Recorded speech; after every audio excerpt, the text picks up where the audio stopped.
Hey good people, and welcome back to the channel. In a few moments, I'll be sharing my thoughts and feelings on episode 6 of Married at First Sight Nashville. And for this video, I plan to give a brief episode breakdown, followed by my overall rating for the episode, and I'll end the video by sharing my thoughts on each of the couples. But before we get into things, if you're new to the channel and you want to support my platform, feel free to hit that subscribe button. I have ambitious goals for the new year, and any help from you in accomplishing those goals will be appreciated. But without any further delay, let's jump right in. Episode 6 is a continuation of the honeymoon, and the couples are given more time to get to know one another, as well as develop deeper connections. The reoccurring themes for the episode revolve around sex, who's having it, and whether or not the cast members were attracted to their spouse. The highlight for the episode is when the men and women all meet in one group and they break off into two groups. The MVP for the episode has to go to Clint. He's loud, he speaks his mind, and he keeps the drama going full speed in nearly every scene he's in. And the crazy thing about Clint is that I agree with nearly everything that he said, and I appreciated how he doubled down on his stances. However, I wasn't feeling how Clint called Airris out when asking him if he blew Jasmine's back out yet. Such conversations needed to be reserved for the men's lounge, and Clint may have had one too many drinks before filming the scene.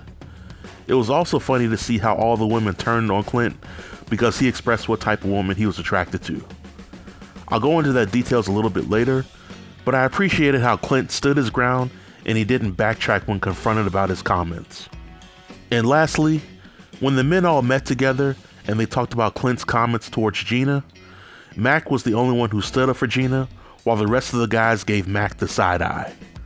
And this is because they all knew that Clint was not lying. But the episode ends with the couple still on the honeymoon, and I gotta say that I'm over the honeymoon by now. But overall, on a scale of 1 to 10, I'll give this episode a solid 3. The episode was definitely high on the drama, and I was very disappointed in the way some of the couples handled their issues. So if you haven't seen the episode yet, and you're not into mindless drama, then I advise you to treat this episode like a bill collector and avoid it. Now it's time to talk about the couples, and I'll talk about them in the order of appearance. First, there's Domynique and Mack. And most of you already know about the spoilers with these two. Their scenes for this episode are painting a clear picture as to why their marriage will not work out. Domynique wasted no time expressing her disdain for Mack's complaining and joking. Keep in mind that at this point in their journey, they've only known each other for less than a week, and they haven't really given their marriage a shot. But the uncomfortable truth with Domynique is that she's not attracted to Mack, and in the world outside of Married at First Sight, she can likely get most guys that she finds attractive and that she may have more in common with than the men on the show. In my opinion, Domynique is treating the process as a my way or the highway type of deal, and Mack is entirely too old to jump through hoops and hurdles for a woman that he's not fully attracted to and that his family doesn't fully like. So this marriage was definitely over before it started. Next, there's Gina and Clint. And this is another couple that showed a ton of red flags early on. This is also another episode where Gina is waterboarding Clint to death with talk about her job and how busy she's going to be. Clint made mention that he believes in working smarter instead of working harder, and Gina is definitely giving the vibes that she doesn't care how hard she works as long as she's in control and her vision is executed.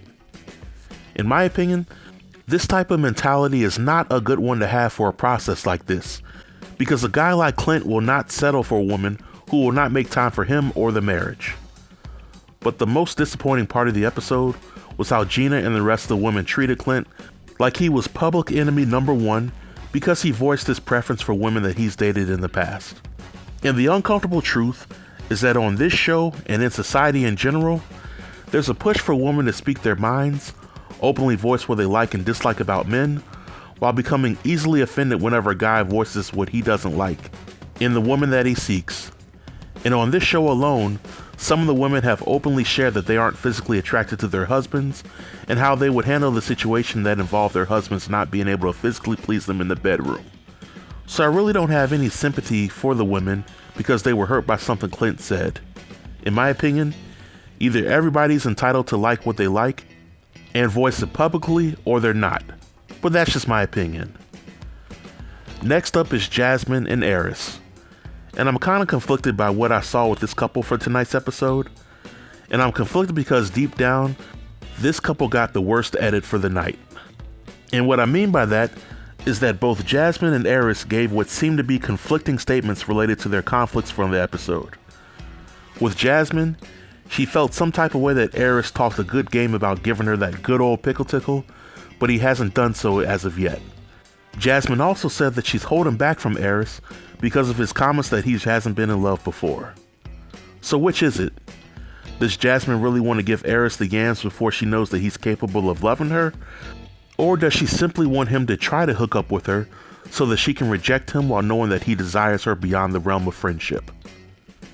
But then there's Airris, who claimed that Jasmine is giving him friendship vibes in one breath while telling the guys that he's not physically attracted to her because she doesn't have a big butt. And again, I gotta ask, which is it? Because their whole dynamic is confusing at this point, and their relationship looks like it'll become more and more toxic as the season goes on. Next, there's Nicole and Chris, and I'll keep this brief. In a nutshell, Nicole really wants Chris to give her that good old pickle tickle, but Chris is telling Nicole to slow down because he just wants to get to know her. Nicole is moving at Chris's pace because in her mind, she likely won't find another guy like him anytime soon. But they are still the couple that has the best chance of making it past decision day, in my opinion. And lastly, there's Kirsten and Shaq. There's also not much to talk about with them. In this hour-and-a-half episode, their activity scene for the episode didn't air until the 44-minute mark. After the group meeting, I was a little disappointed in Shaq for telling Kirsten that Airris wasn't physically attracted to Jasmine.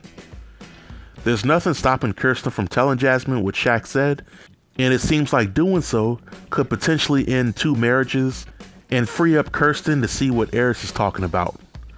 But Shaq and Kirsten get into a long, drawn-out disagreement about Shaq needing to be himself, but also needing to read Kirsten's mind to see when it's appropriate to joke and when it's appropriate to say certain things. I think even Stevie Wonder could see that Kirsten wants no parts of Shaq, and she's likely doing the show to get a free vacation or exposure out the deal. But this marks the end of the review. Feel free to leave all comments below in the comment section, and I'll be sure to reply to everybody. Until next time, stay tuned and stay safe. Peace.